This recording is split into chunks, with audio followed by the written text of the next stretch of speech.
اوعاك تعمل جبسون بورد. ده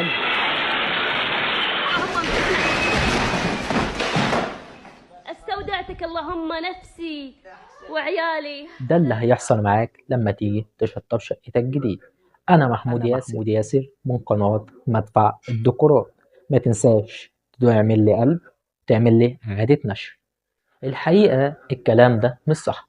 الجبسون بورد من الخامات الكويسة جدا طول ما حد فاهم عمله، وده دليل يثبت لك الكلام اللي أنا بقوله.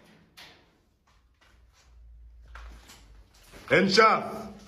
وزي ما في فيديو للجبسون بورد وهو بيقع، في فيديو للجبس البلدي وهو بيقع. الحمد لله عدد خلقه وزنة عرشه، الحمد لله حمدا كثيرا طيبا مباركا فيه. والحقيقة متانة الشغل بترجع للصنايعي اللي عامل الشغل. طول ما صنايعي دماغه شغالة وطول ما هو فاهم في شغله كويس، مستحيل إن يحصل حاجة زي كده. وده يخلينا نسأل سؤال مهم جدا: هو أنهي الأحسن، الجبس البلدي ولا الجبسون؟ والحقيقة هرد على السؤال دوت في الجزء الثاني. هسيب لك رابط الفيديو في أول تعليق مثبت.